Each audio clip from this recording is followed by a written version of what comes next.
So, because Nintendo are bastards, the footage that you will see of Breath of the Wild is going to be distorted and twisted just so that they can't really pick it up with their shitty little robot. That being said, let's begin the review. So, quick note, this is going to be the Wii U version opposed to the Switch version, as the Switch is just not worth your money at this time. More on that later in the review. But, here it is, after 4 years of waiting, from Project World when it was first announced, all them moons ago, to Zelda U, and now into its final incarnation of Breath of the Wild, the Skyrim Zelda, as many were calling it from the trailers and explanations. But Skyrim has a lot going for it, and we also have Horizon Zero Dawn that I played today as well. 2 big open world games with a lot of praise. So can Nintendo's little elf boy hold up? Well, let's dive right in. So, first off, like Skyrim, there is not too much music. There's a bit that you get in some dungeons and such, but when walking across the world, it's more like Skyrim. Ambient noises with some subtle music. So there is not too much, but what there is pretty great. Now let's move on to the graphics and the frame rates, as that was a big point of contention during the development and across this demo period. First off, the graphical style they picked works for Breath of the Wild. It's a nice blend of realism and cartoony, so you get that Skyward Sword vibe when walking around. Even in the enemies and the items, most things in the world look a lot like Skyward Sword, and being that there is also a stamina meter, it almost plays like Skyward Sword, only without that stupid shit motion controls, which is great, as the motion controls aside. I love Skyward Sword. And I think this graphical style was a good choice, not only from an aesthetic standpoint, but from a processor standpoint. Like, let's face it, Skyrim is a PC game, and PCs can have those ubermensch processors and graphics cards, so that's our realistic game running at a solid 60 constantly. Consoles, while they can do that, can struggle depending on what they are doing, and open world games like Horizon or Final Fantasy 15 or Breath of the Wild can test a console, and Breath of the Wild does test it slightly. It's always best to go with the more cartoony graphics. That's how they got Wind Waker on the GameCube despite the size of the ocean. It uses full block cell shading, as then things like trees, well, you don't have to use up extra processing power rendering each crack on the bark. Just cell shade it and then add a few dark brown lines for the bark. So it's a lot easier on the processor, which I do feel was a good idea, as Breath of the Wild for the Wii U is running at a good solid 30 most of the time. Only in drastic situations where there is a lot on the screen, and we're talking like full on rain, with the Guardian shooting the laser, with the laser having an explosion effect in the rain at night, and the bats flying around because it's at night. You know, when you've got all of it going, it does start dropping to 20, and it is noticeable, but it's very, very, very, very rare. All that shit is going to happen to you all at the same time. And also keep in mind, this is a ROM. This is not an official copy. It was downloaded directly onto the hard drive, and it's being emulated by custom firmware. So like any emulator, it is software emulating hardware in a sense. However, I loved the game so much that I did go and get the official version, and I can happily say that in the most extreme cases, a real physical disc version that runs off the Wii U's real hardware will maintain that 30 FPS in the ridiculous situations, and I'm yet to find any frame dips in the official version, except for near Ganon's castle, because that's a bit of a clusterfuck in that area, but given how big the map is, that's hardly an issue. Speaking of, let's talk about that, as that's my main gripe with the game. So, this is Zelda's first open world, and Nintendo did not hold back. They wanted to go full out big, like Final Fantasy 15 big. Oh no. And yes, like 15, it can suffer from gigantic STD dick. Yes, you've got the biggest cock in town, but that doesn't mean anyone is going to want your penis herpes. So, like Final Fantasy 15 and No Man's Sky, Breath of the Wild is big. Like, really fucking big. Like, potentially even bigger than 15. And as such, you see a lot of areas like this. Vast fields that give a grand scale, but fuck all to do in them. I've not yet once seen a random cave or dungeon to go into. There are a few shrines here and there, and a good amount of towers to climb, but after 30 hours of playing, I am yet to see a single random hole in the ground like Skyrim, so it does make the world feel a bit empty in terms of content so far. However, there are 2 extra pages on your iPhone that I'll get into later that are broken and do look like they are some kind of collectibles page, if I could find even one. And while empty, at least the world is not dead. There is a lot of life walking around. Fields have random animals like foxes and birds and frogs. Pathways have random travellers on them like Beedle that sells you stuff, and another random travelling butcher that can sell you sweet meats on the go. And scattered across the land are moblin camps and fortresses just like they were in Wind Waker, and little encampments of people like the bizarre oasis thing near the Gerudo city. So it does feel like a living world where people and monsters are living and travelling and have made lives here. It's just getting to them is a bit of a pain, but only a very small nitpick, as there is fast travel and plenty of shrines and towers to fast travel to, and a glider to glide from tops of towers to get close to where you're going. So it's not that much of an issue. As for everything else, aspect for aspect, it's all great, and it's clear Nintendo really outdid themselves with what they wanted to create. The overall structures and set pieces of the land are breathtaking, especially if you climb up to the tallest mountains and towers so you can see the whole land far below. The gathering of food to cook and restore health is well balanced. Food is extremely abundant all over Hyrule, and you can eat it raw if need be, but cooking can restore more hearts.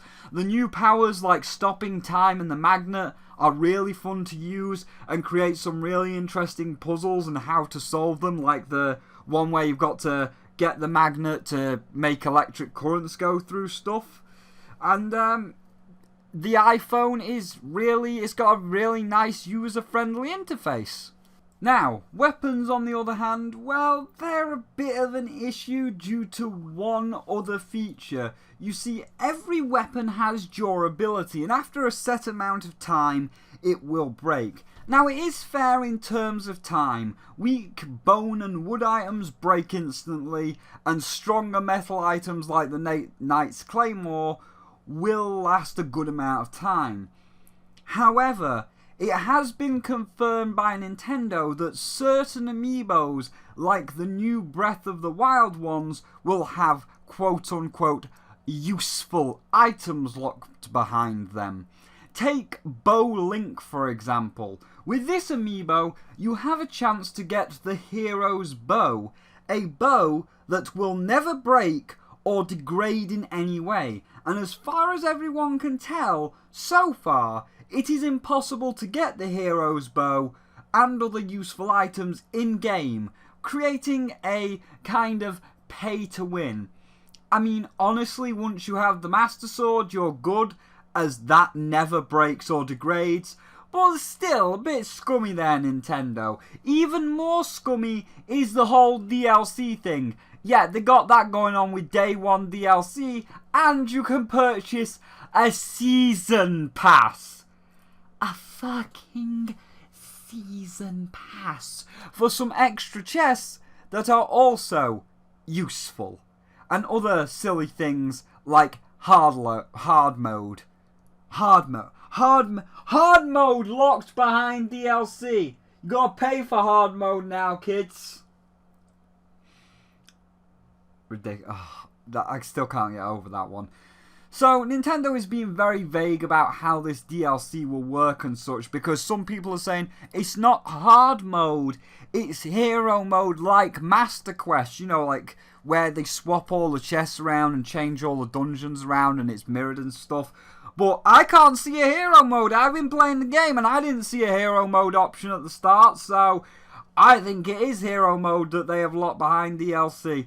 So I guess that's going to be really scummy, but we'll see, because Nintendo is being very vague about how all this DLC and Season Passes will work. But it is still Day 1 DLC, and the word Season Pass was never a good thing. So, and with the whole pay-to-win thing with Amiibos to give unbreakable items as well, that's three bads. So I am going to have to give it a point down there. That's just disgusting, Nintendo. Especially if it is literally just hero mode behind a Day 1 Season Pass DLC paywall. Master Quest I might be a little bit more lenient on, but hero mode, no. Regardless, moving on to the armor. Does it exist? Like, I know we have seen the metal armor in the trailer and that blue outfit, but where? I've played for around 30 hours so far, and over the course of that 30 hours, I have not found a single piece. Like, sure, I found the snow vest on top of the mountain in the Great Plateau to keep me warm in the cold areas, and the Gerudo girl outfit in the desert to keep me cool in the hot areas, but aside from the two temperature-related armors that just help you in hot or cold areas, I have never found any armor that increases your defense or elemental resistance. I've seen it across all the forums. Everyone's asking, where do you get the metal armor where you get hit by lightning in the trailer? Where'd you get the blue outfit? And from as far as anyone knows, I mean, nobody knows. Everybody's asking where you get the blue outfit. Nah, no one knows. So I'm yet to see the armor. So I don't even think it exists. I mean, myself, I don't see why you need it. I've already got the best outfit in the game. Now I just have to go beat Ganon wearing this to make the final cutscene look absolutely ridiculous. And I'm not just talking about, like, go beat him at the end of the game. I'm talking now. Like, right now. I'm only here to buy the dress so that I look absolutely fabulous, saving the land. Screw the people needing the help, or screw the Guardians, they can go die. Nah, we're just going to go kill Ganon right now.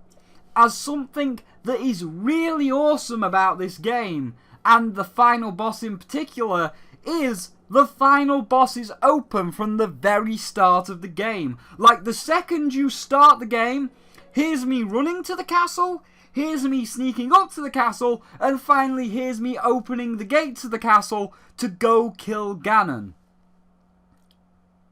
Also, I just would like to take a little moment from this review to congratulate Nintendo, because you have just created a game where you don't give a shit about clothing anymore. Yeah, you were getting there with Triforce Heroes with Toon Link dressed up as a cheerleader, but it was Toon Link. It's a cartoon. Bugs Bunny dressed up as a girl. Cartoons don't mean anything, whereas this is more realistic Link. So nice to see that they have moved more into the modern age and made gender ambiguity a thing of the past. So, well done there, Nintendo. Now you just need to put the gays back into Miitomo and you will have fully evolved into the modern age. And I love that open, endless world aspect that you can do as much as you feel that you want to before going for Ganon. Granted, the earlier you start, the harder he's going to be. Like, you go there, fresh out the Great Plateau, rusty broadsword and 4 hearts in hand, then you're gonna get pasted. I'm not saying it's impossible. There are crazy fuckers out there that have beaten all of Dark Souls 3 without getting hit once. Some people are that dedicated and mentally fortified. I wouldn't say destroyed. They have got such mental fortitude that if they get hit, they'll restart the game and just go through all of Dark Souls 3 without getting hit. It's on YouTube. So there will be some that will learn the crazy patterns, never get hit, and kill Ganon in like 15 minutes. Still, it's a really cool idea that you can take him on from the start. Not saying it works for every game, but this one, it definitely does work. And lastly, the new upgrade system. So around the land are shrines. Each shrine gives you a soul orb, and 4 can be exchanged for a full new heart container or another notch of stamina. And it'll be interesting to see if there is 160 orbs, so you can get the full 20 hearts, 20 stamina, or if there is only 80 orbs and you have to pick the best build for you. So some might go 10 hearts, 10 stamina, or 15 hearts, 5 stamina. It'll be interesting to see if everybody's playthrough is a little bit different, if there's only like a maximum of 20 rather than 20. So, my final verdict for The Legend of Zelda Breath of the Wild is a fucking amazing 4 out of 5. I'm going to knock a point off for the day 1 DLC, season passes, and potentially the amiibos having pay to win aspects with unbreakable weapons being locked behind them and not available in the main game. But that's just like 1 point. Aside from that, you know, it's all the normal scummy AAA things that AAA should be shunned for. But beside that, Breath of the Wild is amazing. It's bright and colourful, and it's really fun and addicting to play. Like Skyrim, you can spend hundreds of hours walking around, finding stuff, unlocking towers and shrines before you even do the main quest. I'm 40 hours deep and I've not even done a single part of the main quest. I'm only now moving towards the Zora domain for the first main quest. The voice acting and music is pretty good and the graphics are stunning. And as for everything else, it's extremely well balanced, from the amount of food you can find to the time each weapon lasts before it breaks. It does have a few overall issues, like the world maybe being a bit too big and there not being as many dungeons as some would like, but all of the overworld still has some life in it at the very least, and it was worth the 4 years wait. I'm loving every moment of it, especially because I get to save the world dressed up as a belly dancer.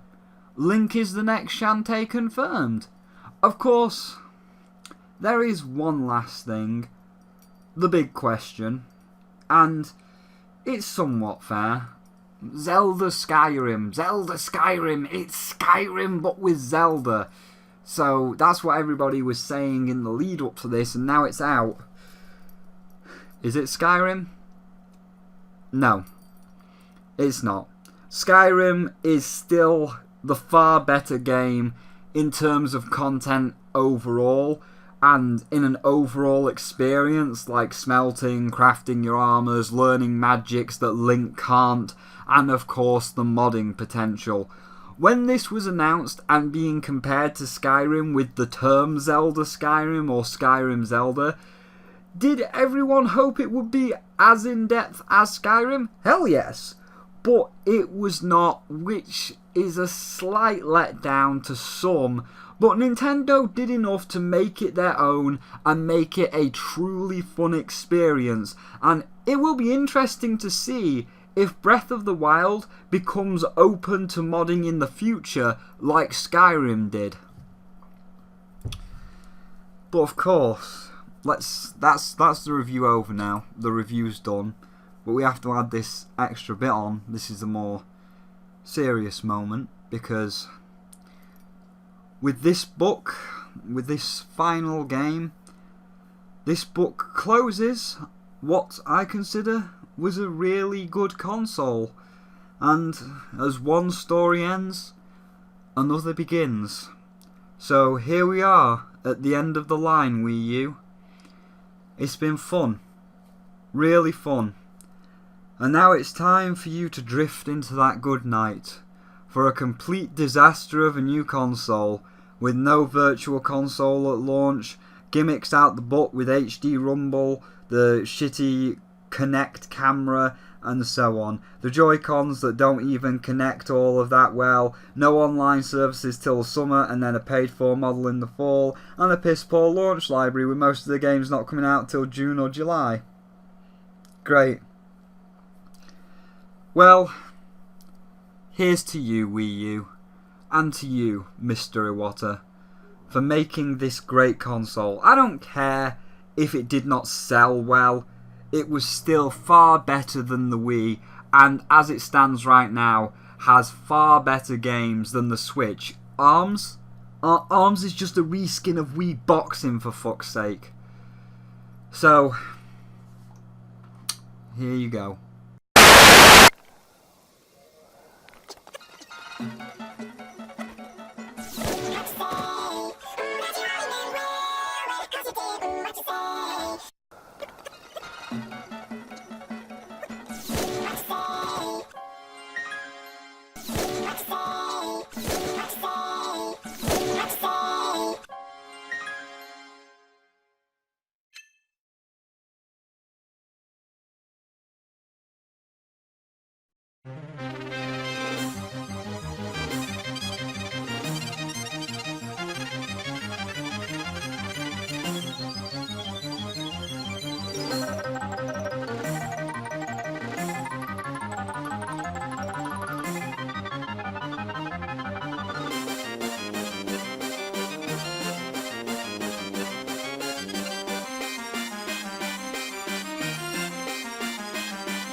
What you say?